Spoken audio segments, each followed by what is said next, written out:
Embarked on a quest to build an EdTech organization which offers an innovative career and academic development program for learners in school and the youth coming from disadvantaged backgrounds. Now, this focuses on helping primary and high school students with career guidance and assessments. Now, both gentlemen found that many teachers struggle with monitoring each and every student in their class.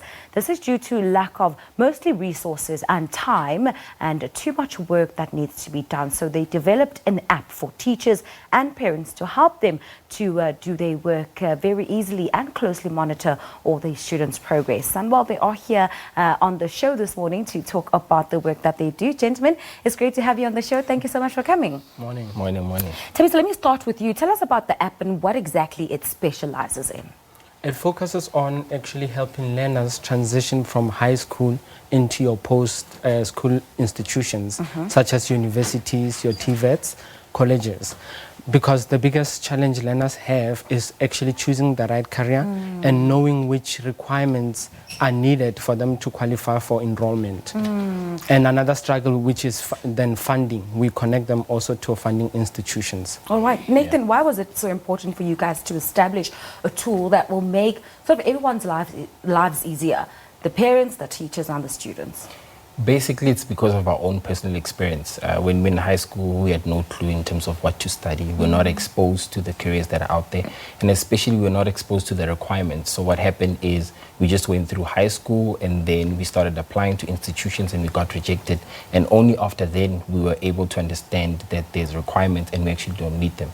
So we wanted to create a platform where all the learners don't have to actually go through what we went through and actually understand what are the requirements. So our system actually identifies where a learner qualifies so that they can, first of all, prepare in terms of where to actually apply and meet those requirements and further their education. Awesome.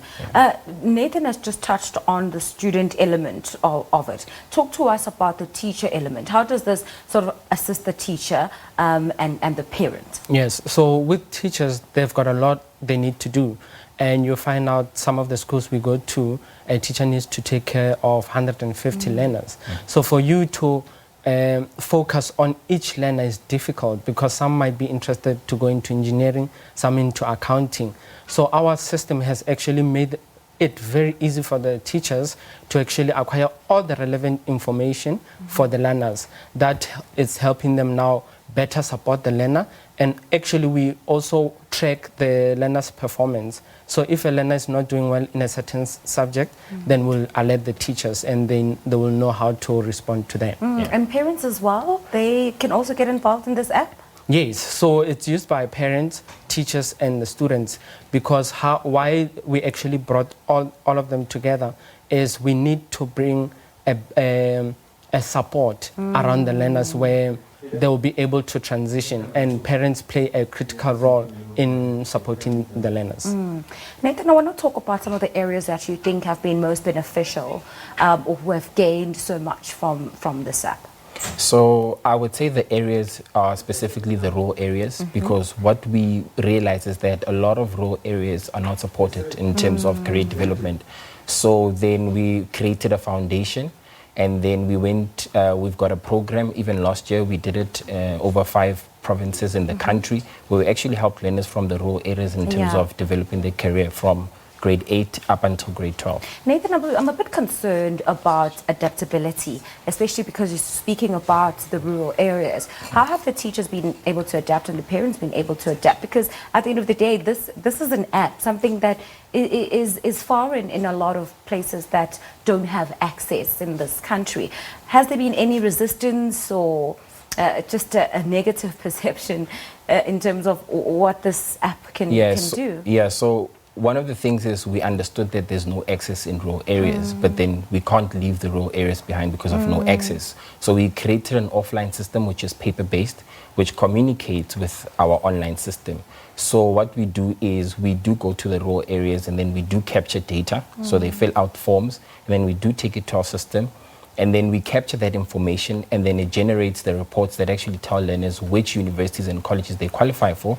Then we print it out again and then we send them back to the rural areas. So we do a bouncing off of online and offline so that we can actually help learners from the rural areas as well as the parents as well. Yeah. All right, Thabiso, how do we get in touch with you guys for teachers, parents, or students that really want to be involved in what you're doing? So we've got a website which is www.psconnect.co.za and psfoundation.org.za.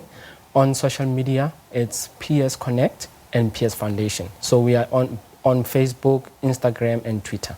Oh, there's so much that I still wanted to talk to you guys about, but we are out of time, especially looking at the matric results that came out the other day and just the importance of education in the South African context. But next time, gentlemen, do come back and tell us how you've been doing, okay? Congratulations and all the best. So we just spoke to Thabiso Ramadiba and Nathan Dube on their EdTech organization. Check out their website and see the amazing work that they're doing. The programs run all year long and they promote community development and sustainability within the communities in which they are engaged. I'm going to take you back to the main desk now with Simpiwe. Thank you, Paul.